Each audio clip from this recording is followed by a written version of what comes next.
Hey, what's up, better than average people? Daniel here from Never Enough Tech. As promised, I'm here to give my full account of the beefy, macho, in-your-face Nakamichi Shockwafe Ultra 9.2. A $1,400 9.2.4 1000 watt soundbar system with one soundbar, 2 subs, 4 surround speakers, and 8. As I've mentioned before, I'm perfect, but my videos often aren't. Look for any corrections I might make in the description. And for anybody who's new to the channel, I'm an opinionated, colorful kind of dude, even though I sound like Kylo Ren and Napoleon Dynamite had an unfortunate love child. So even though I sound like the most boring nerd person on earth, I generally say sassy things about the bars I'm reviewing. It's not a biased attack on the bar due to brand loyalty or an attack on you. I'm sure you're perfect. Just imagine I'm speaking to my tech therapist about my new Nakamichi marriage. And by the way, I give out compliments too, even though no one seems to hear those. A quick what's in the box. Just pause if you want to gawk longer.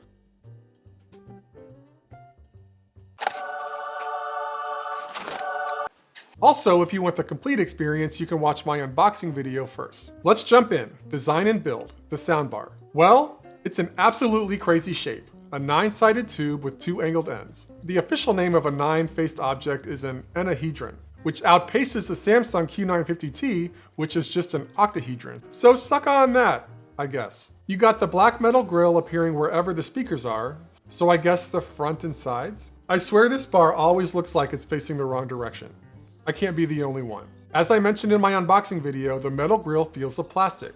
I'm planting my flag on that hill. You got rubber clickety buttons on the top and rubber feet on the bottom. The rest of the bar is really just a 2-tone plastic, black and silver, where the silver is just found accenting the ends. You'll find a bit of glossy black plastic on the ends as well, but the rest is matte black. There are 4 port cutouts in the back, which I think makes Nakamichi the winner in this lesser known category. The bar feels fairly solid, but it's nowhere near the width or weight of, say, the LG SN11RG or Samsung HWQ90R, coming in at under 8 pounds and just 43 inches wide. I'd say it's right around the average width amongst the bars I've been testing, maybe a little below. It stands 3 inches tall, which puts it in the slightly taller category. Most bars seem to fall between 2 and 3 inches. If your TV is on its tiny little legs, expect some of the screen to get blocked. The bar design is polarizing at best. The build quality is fine, neutral, sufficient. The surrounds? Well, you only got 4 of them. From here on out, I'm going to call them satellites, as Nakamichi decided to call some of the surrounds surrounds and the others backs. So let's continue on with satellites to avoid confusion. So 2 of the satellites are designed for the right and 2 for the left. Of each of these sets of 2, you have a surround intended to sit to the side of you and a back speaker that is intended to sit behind you but at an angle. To create space, obviously, you don't want them close enough to make babies back there. Leave room for Jesus. Design? Well, it's only a heptahedron, 7 sides. It looks nothing like anything else out there. It's not entirely clear what's the front, side, back, bottom. Yeah, so like each side is like so way past your labels, man. You'll find the same materials as the soundbar, a black metal grille spanning one side, and then part of another side. Though instead of black plastic, you have matte gray plastic. You'll find a big rubber pad on the bottom, I suppose, and some other rubber pads on the other bottom, which act as covers for some of the mounting holes. You'll find your connections, yep, they are wired to the sub, toggles, and other mounting holes on this side. I'd say this kind of system fits in best in your gaming room, where your odd-shaped chairs, controllers, keyboards, and gaming consoles all live. Maybe a few Doritos bags and Monster cans on the floor might not hurt the vibe. The build quality is not remarkable and feels a little more spacious or hollow than the bar. I talk about these details because they tend to signal a more rounded care for the product by the manufacturer. You may quite logically not give a rodents behind and argue the system is there to make sound and nothing else matters. Very utilitarian, I get it. Okay, the subs. The subs are looking at the rest of the components like they come from a completely different universe. They are extremely reserved style-wise and present a more from Earth kind of shape. Each sub has a rather large footprint and it's quite tall. Honestly, they work as side tables if you're looking for a place to put these. They're made of a lightweight wood and painted matte black. The only thing that differentiates it from a black wall is the Nakamichi logo on the front. The driver is downward facing and can be viewed through a 4-way port on the bottom. You'll find the connections and main airflow port made of plastic in the back. The style is brutalist and unforgiving, especially if you bang your head on a corner. The build quality, it feels almost homemade. While the materials may serve an acoustic purpose, it comes across as the least refined built sub of what I've tested so far. Giving you my opinion, you can decide whether to care. All the mounting hardware you need to stick the bar and surrounds to the wall comes in the box. This is a compliment, as most SoundBar executives purposefully spite their customers by leaving out all wall anchors and screws, as they sit around and count their money. Setup. Getting everything to make sound, easy peasy. You won't find an app to download or plead with, it's all plug and play. Though after, you do have a bunch of decisions to make. From this point, you get to play with how you want to position your speakers. The prescribed arrangement is to place the subs between you and the TV, with the example here saying 5 feet to the side of the couch and 3 feet in front. It's suggesting an idealized space for sure. The surround satellite should be placed 6 or 7 feet to the left and right of you, at ear level, and the back satellite somewhere off to the back and side, which should also be 6 to 7 feet away. On top of this, it's suggested that you, the listener, have about 9 feet of space between yourself and the bar. Good on you if your space accommodates this setup. If you don't have enough space in the back, for instance, maybe you're backed up against a wall, you can couple these speakers into dipoles, where the 2 speakers on the left and right are coupled and act as a single speaker. Hardware is provided to couple these into dipoles, and yes, even as dipoles are still able to be mounted to a wall or stand. If you do this, make sure to toggle the back satellites to dipole. Beyond these options, you have 3 orientations you can choose for each speaker. One we covered, straight up on the big rubber pad. Next, elevation 2, which kind of angles the speaker up, lending a little more oomph to the elevation effects. And elevation 3, which really angles the speakers up, lending even more to the height effect. But nothing is free, as these elevations do detract from the ear level 360 effect you might be trying to foster. But from what I can tell, these adjustments seem to have a rather limited effect on sound. Take your time experimenting with different positions. Speaker array. The bar has 5 ear level channels: left, center, right, and wide left and right. The left, center, and right channels are all comprised of 2 woofers, and a tweeter on each of the wide angles. Not including a tweeter in the center channel is quite odd. They are normally included to provide extra voice clarity, so its absence is a bit of an eyebrow raiser. Tweeters, which are heavily leveraged when producing spatial effects, are found on the wide-angle channels.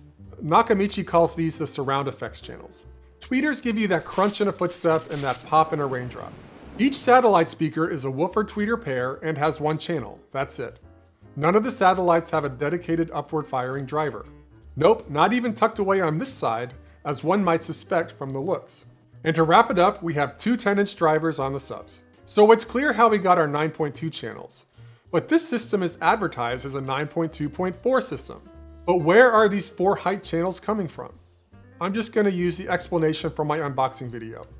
It's still relatively fresh. Context. Nakamichi needs to take their soundbar to Dolby and have them certify it as Dolby Atmos compatible. This system is fairly highly regarded by Dolby as a Dolby Atmos soundbar system, being featured on their site.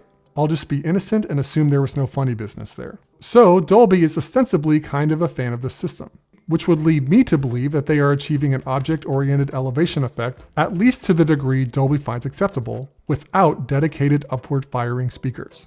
But why is the upward firing channel 4? Why not 2? Why not 6? Why not 24? Regardless of how you position your speakers, it's a .4.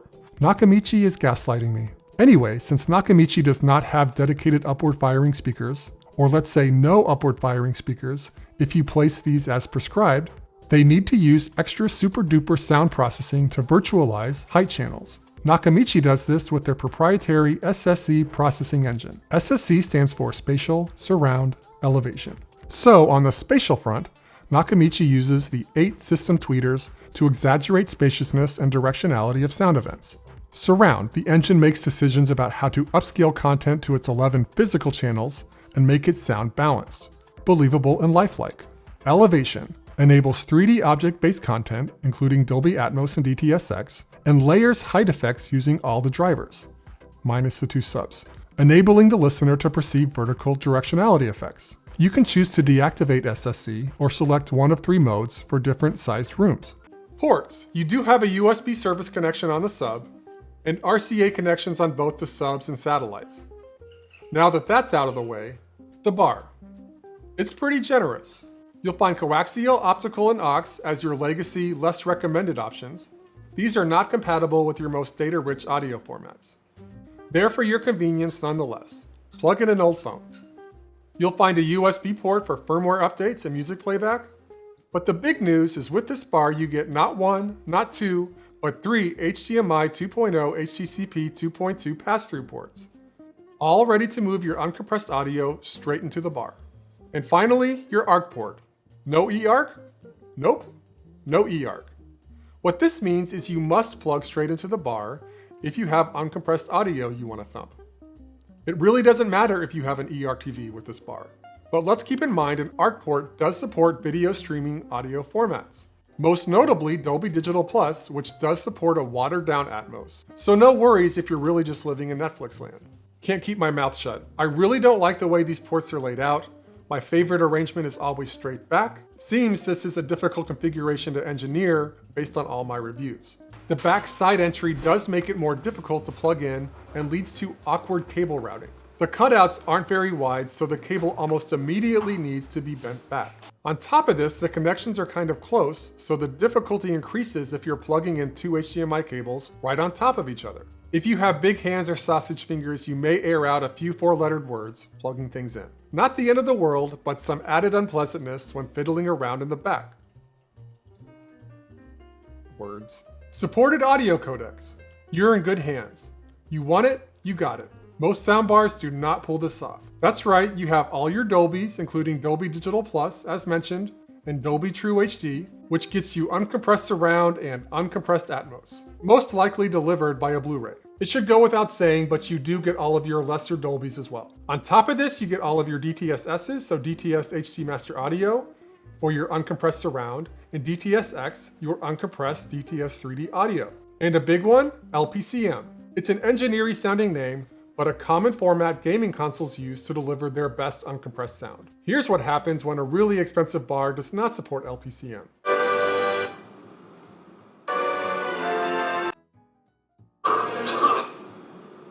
ARC does not support multi-channel LPCM, so you'll want to plug your consoles right into the bar. Your video and gaming audio needs are well met. Perhaps the downside is that high-res audio is not supported. Bar to device streaming. Let's get this out of the way. There is no Wi-Fi. This means no Wi-Fi streaming, so no Apple AirPlay or Chromecast, nor Google Assistant, nor Amazon Alexa. This also means no Wi-Fi connected app, which explains why there's no app. What you do get is Bluetooth with Qualcomm's aptX, so high quality lossless Bluetooth streaming.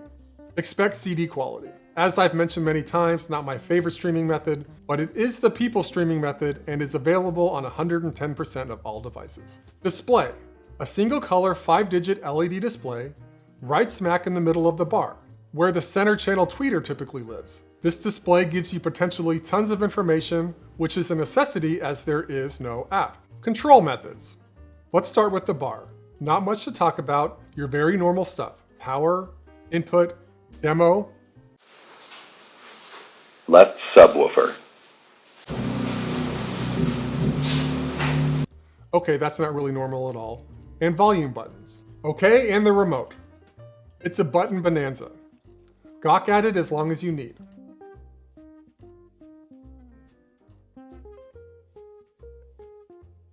The general story here is that you have easy access to tons of settings. I'm gonna dig into it by covering sound adjustments and settings. So thankfully you have single button press access to your different inputs. So no toggling through your 9 possible inputs, which is not a quality way to spend time with your family. You do have track control, but only when controlling Bluetooth. You have a number of EQ presets, including music, which intends to give the feel of live music, so you're in the center of the crowd close to the stage. You have movie, which puts you in the action. Game EQ, which is actually game, news, and sports. Game emphasizes spaciousness. News, like you're in a live talk show. Sports, some emphasis placed on voice, so from the announcer. And the satellites provide the stadium ambiance. Clear voice focuses on voice and de-emphasizes atmospherics. You can get rid of all this EQ wonder and/or nonsense by turning off DSP, or the digital signal processing. You have EQ controls for bass and treble. Bass level does get a big dedicated button right next to volume. The night button controls the bar's DRC, or dynamic range control, which moderates sound extremes, so it makes loud sounds softer and the really soft sounds louder. This is helpful at night for hearing dialogue while keeping the general volume low. The stereo button lets you toggle between a stereo and 3-channel mix. In both of these modes, the satellites very closely mimic the bar. It's very noticeable. When you select direct, this tells the bar to use Dolby or other audio smarts to upmix the sound to various channels. SSC, as I discussed in my previous Nakamichi video, really supercharges the sound and 3D effects, in particular the vertical effects. You can turn it off or select 3 options based on room size. Use the green up-down arrow to toggle through these options. You can control some of the channel volumes directly. So you got, as I mentioned, a dedicated bass button, as well as center channel, the satellite sound and back. You can turn the surrounds on and off, and hopefully fix any AV asynchrony with these absolutely delicious slips. You can set room size to large, small, or medium. You have 3 display brightness options, and an option to have the display shut off after a few moments. Probably the one you want. These are some nice display options. Why this isn't standard on every bar is beyond comprehension. The setup button, which is only available when the inputs are set to ARC or HDMI 2 through 4, takes you through a number of lesser used options. Here they are. The 2 I've used are power saving mode, which lets you trade off between power consumption and bar responsiveness when you want to start playing audio on the bar, and the sub crossover frequency. Set this frequency high if you just can't get enough bass. Keep pressing setup to toggle through categories, and use the left and right arrows to toggle through options within each category. Info is where you go if you want to know how the bar is set. You don't change settings here, you just go there to learn. I'd suggest you at least take a look at the firmware version. If you see firmware 34 or less, then you definitely have a firmware update available. The firmware version at the time of this recording is 35. Here is how you update the firmware. Find an old USB stick. Doesn't need to be high capacity, the files are small. Save the files and empty it out. Next, go to this link in the description.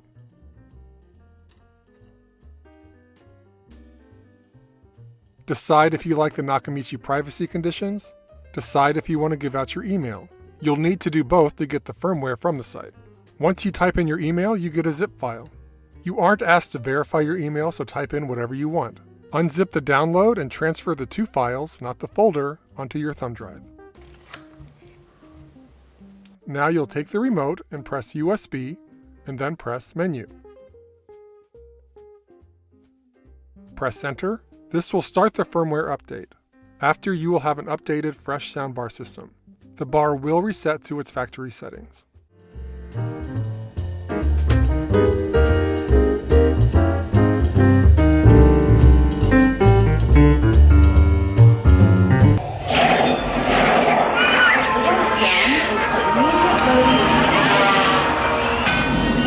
Whether the soundscape sets the mood of a scene,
Gonna start with compliments. The 4 surrounds and subs really do make a difference, not a gimmick.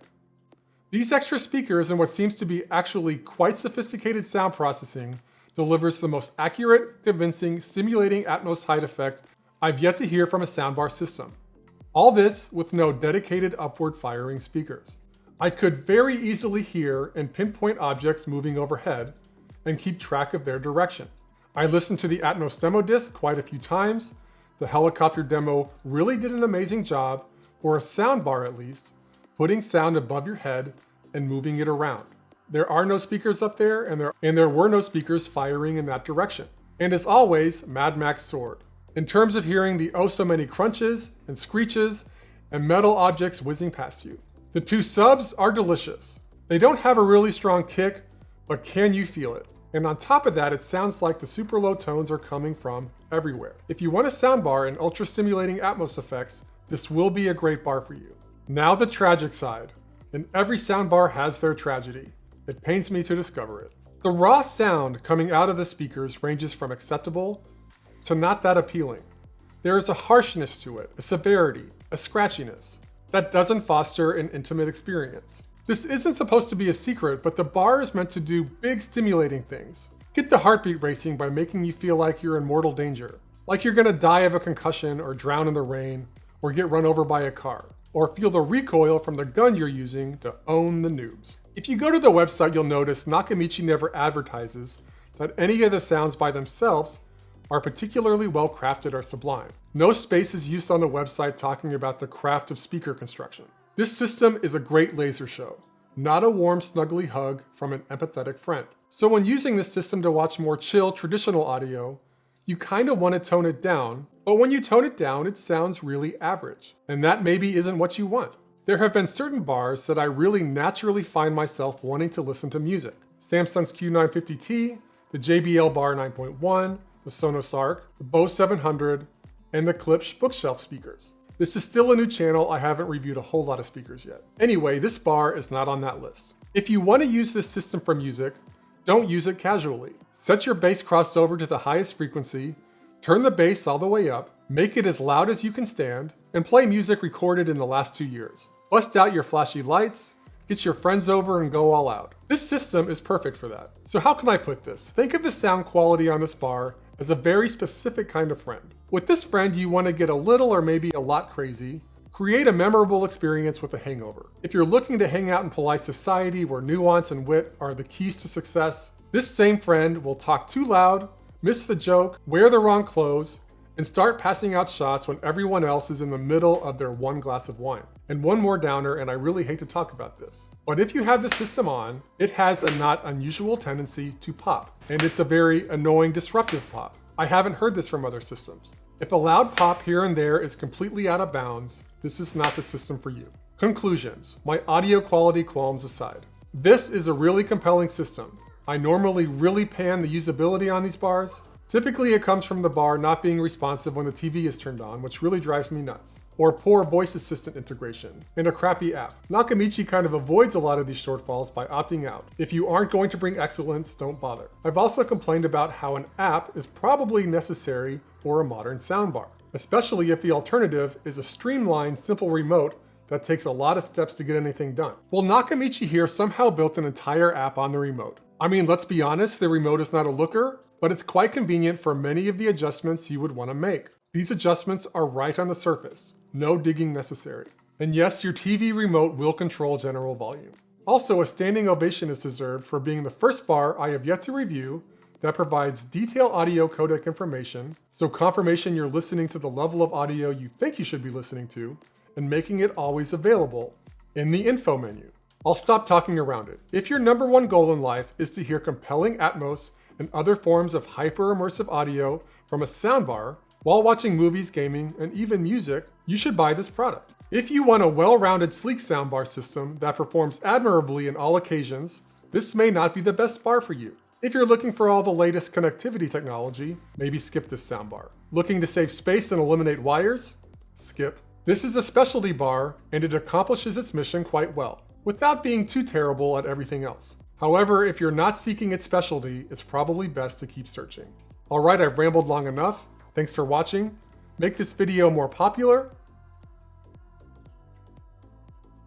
Catch you on the next one.